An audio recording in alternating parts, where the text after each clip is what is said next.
On va recommencer, je regarde l'heure, si je suis dans les temps, oui, apparemment, c'est l'air d'être bien. Et puis, normalement, je dois avoir un petit peu de temps par le côté, un dernier chant, il est pas très loin en plus, donc bon, ça allait.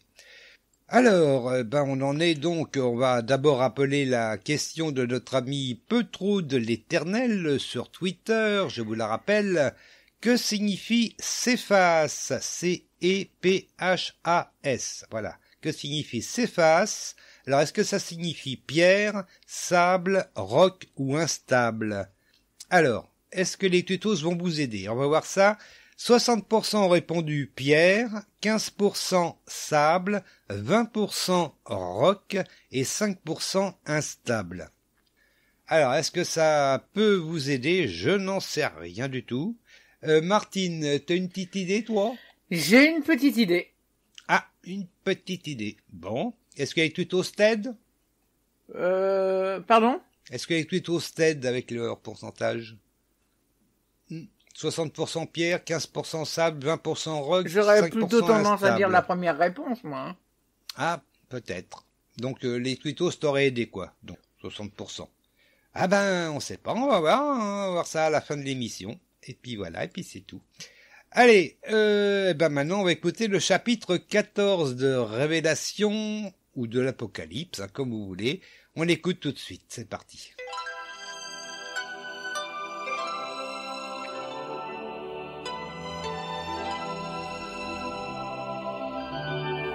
Apocalypse, chapitre 14. L'agneau et les 144 000 rachetés. Alors je vis l'agneau qui se tenait debout sur le mont Sion, et avec lui les 144 000 qui portent son nom et le nom de son Père inscrit sur leur front. J'entendis une voix qui venait du ciel et qui résonnait comme de grandes eaux, comme le grondement d'un coup de tonnerre violent. C'était comme le son d'un orchestre de harpistes jouant de leurs instruments.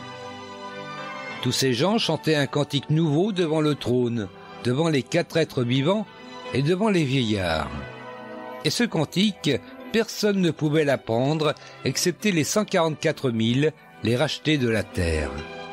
Ce sont ceux qui ne se sont pas souillés avec des femmes, ils sont restés vierges, ils suivent l'agneau partout où il va, ils ont été rachetés d'entre les morts pour être offerts comme des premiers fruits à Dieu et à l'agneau. Il ne s'est pas trouvé de mensonge dans leur bouche, ils sont irréprochables. L'annonce du jugement et de la chute de Babylone. Ensuite je vis un autre ange volant au zénith. Il avait une bonne nouvelle éternelle à annoncer à tous les habitants de la terre, à toute nation, toute tribu, toute langue et tout peuple. Il criait d'une voix forte « Révérez Dieu et donnez-lui gloire, car l'heure a sonné où il va rendre son jugement. » Adorez donc celui qui a fait le ciel, la terre, la mer et les sources. Un second ange le suivit disant « Elle est tombée ! La grande Babylone est tombée, celle qui a fait boire à toutes les nations le vin de sa furieuse prostitution. » Proclamant d'une voix forte « Celui qui adore la bête et son image et qui accepte de recevoir sa marque sur le front et sur la main devra aussi boire du vin de la fureur de Dieu. Ce vin lui sera versé pur dans la coupe de la colère divine et il souffrira des tourments dans le feu et le soufre devant les saints anges et devant l'agneau. La fumée de leurs tourments s'élèvera à perpétuité. Quiconque adore la bête et son image, quiconque accepte la marque de son nom ne connaîtra aucun repos, ni de jour, ni de nuit. C'est là que les membres du peuple de Dieu, ceux qui obéissent aux commandements de Dieu et vivent selon la foi en Jésus, doivent faire preuve d'endurance. Puis j'entendis une voix venant du ciel me dire « Écris, heureux dès à présent ceux qui meurent unis au Seigneur. » Oui, dit l'Esprit, car ils se reposent de toute la peine qu'ils ont prise et ils seront récompensés pour leurs œuvres. La moisson et la vendange. Alors je vis une nuée blanche sur laquelle siégeait quelqu'un qui ressemblait à un fils d'homme. Il avait sur la tête une couronne d'or et tenait à la main une faucille bien tranchante. Puis un autre ange, sorti du temple, criant d'une voix forte à celui qui siégeait sur la nuée, « Lance ta faucille et moissonne, car l'heure est venue de moissonner et la moisson de la terre est mûre. » celui qui siégeait sur la nuée lança sa faucille sur la terre, et la terre fut moissonnée. Un autre ange sortit du sanctuaire céleste, tenant lui aussi une faucille bien tranchante. Puis un autre ange encore, l'ange préposé au feu, quitta l'autel et cria d'une voix forte à celui qui tenait la faucille tranchante: « Lance ta faucille tranchante et vendange les grappes de la vigne de la terre, car ses raisins sont mûrs. » L'ange lança sa faucille sur la terre et vendangea la vigne de la terre. Il versa sa récolte dans le grand pressoir de la colère de Dieu.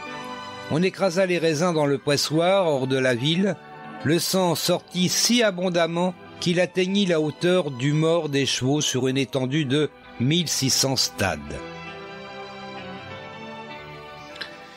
Voilà, c'était le chapitre 14 de Révélation, enfin de l'Apocalypse. J'espère que ça vous a plu, hein, cette lecture quand même. Alors, on va poser la première question de ce chapitre, c'est la 7e en tout.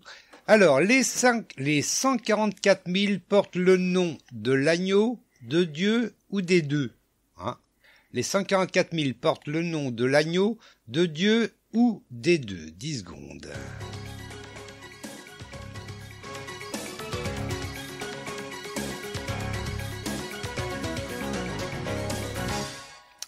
Que dirais-tu, Martine? Alors, je rappelle la question. Les 144 000 portent le nom de l'agneau, de Dieu ou des deux? L'agneau. Tu dirais l'agneau. Le fruit de... Attends, que j'arrive à le dire.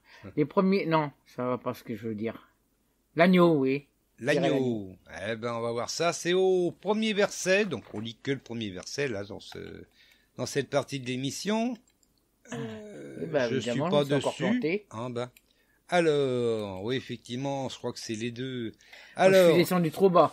Oui. Alors, je vis l'agneau qui se tenait debout sur le mont Sion, et avec lui les 144 000 qui portent son nom et le nom de son père. Donc, effectivement, le père, on considère que c'est Dieu, hein? Bon, quand même. Et que l'agneau, c'est Jésus, quand même. Enfin, quand même, allons. Alors donc effectivement, je vais le répéter comme ça. Alors je vis l'agneau qui se tenait debout sur le mont Sion, avec lui les 144 000 qui portent son nom, donc le nom de l'agneau, et le nom de son père, donc le nom de Dieu, inscrits sur leur front. Voilà. Peut-être remonter un petit peu le son, je l'ai baissé, mais bon, ouais, ça devrait aller, je pense. Alors, on va continuer la question suivante. C'est la 8e question. Les 144 000, ah ouais, on en parle beaucoup, hein. Les 144 000, on a vu, je sais plus si c'est la semaine précédente ou la semaine d'avant, les 144 000, apparemment, ça concerne principalement les Juifs. Voilà. Mais les Juifs qui donc croient en l'agneau, en Jésus. Bon. Les 144 000 sont offerts comme les premières semences, les premiers fruits ou les premiers-nés. Les 144 000 sont offerts comme les premières semences, les premiers fruits ou les premiers-nés. Allez, 10 secondes.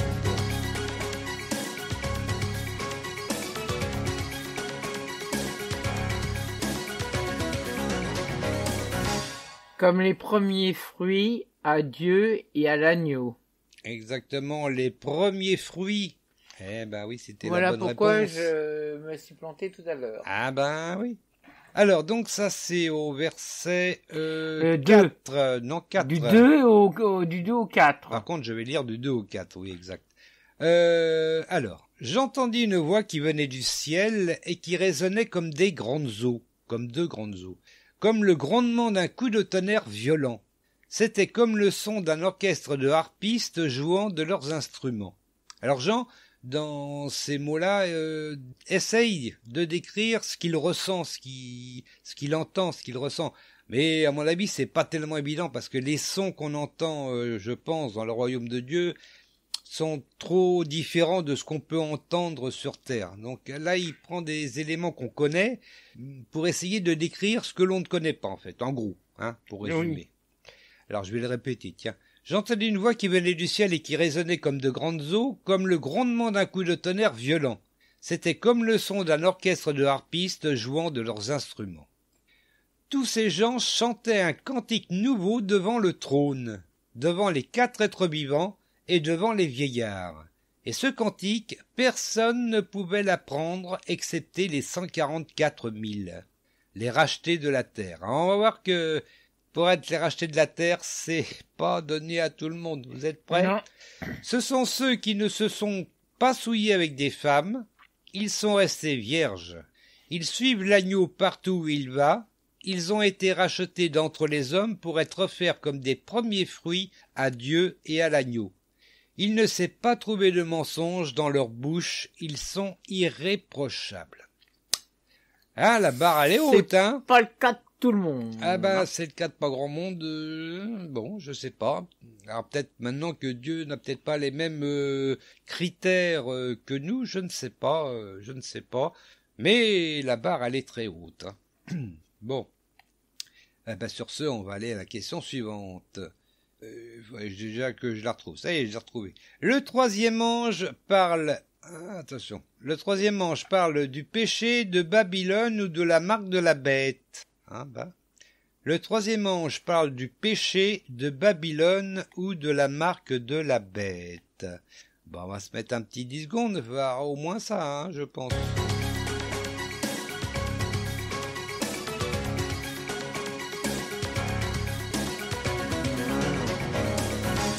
Planté. Eh oui, et pas facile. Alors, qu'est-ce que tu dirais? Le troisième ange parle du péché de Babylone ou de la marque de la bête? Moi, je dirais la marque de la bête. Tu dirais la marque de la bête. Sans conviction. Bon, allez, on va lire, toujours sans conviction. On va lire, donc c'est au verset 9. Alors, on va lire à partir du 6. Du 6 au 9. Ensuite, je vis je recommence. Ensuite, je vis un autre ange volant au zénith. Il avait une bonne nouvelle éternelle à annoncer à tous les habitants de la terre, à toute nation, à toute tribu, toute langue et tout peuple.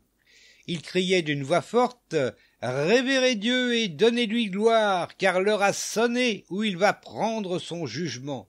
Adorez donc celui qui a fait le ciel, la terre, la mer et les sources. » Un second ange le suivit, disant, « Elle est tombée, la grande Babylone est tombée, celle qui a fait boire à toutes les nations le vin de sa furieuse prostitution. » Ah, c'est le second ange. Et on arrive au troisième ange.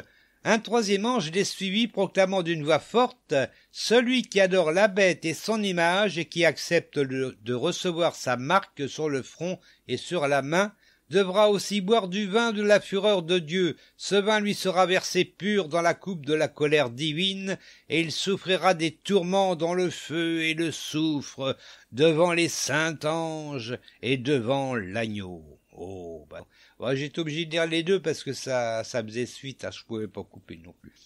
Voilà, donc c'était la marque sur le front et sur la main, en fait. Bon, il parlait aussi de la bête et de son image. Moi, j'ai dit la bête. Hein. T'as dit la bête, ouais, donc c'est pour ça que j'ai ni applaudi ni rien, parce que bon, c'est vrai que c'était bon aussi. Et puis, on arrive, alors, est-ce que j'ai pas mordu, par contre, sur la question suivante, en lisant le si? Bon, on va voir si vous avez retenu ce que j'ai lu. Là, non mais... Allez, ceux qui portent la marque de la bête souffriront devant Dieu, les anges ou les 144 000. Ceux qui portent la marque de la bête souffriront devant Dieu, les anges ou les 144 000. Si vous avez suivi ce que j'ai lu, en principe, quand même, si, non?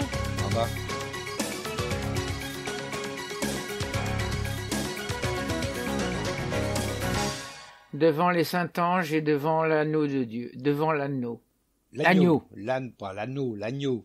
Et oui, en tout cas, c'était la réponse, c'était les anges, les saints anges, ou les saints anges, parce qu'il y a un S, donc je devrais dire les saints anges. Donc ça, j'ai dit les saints.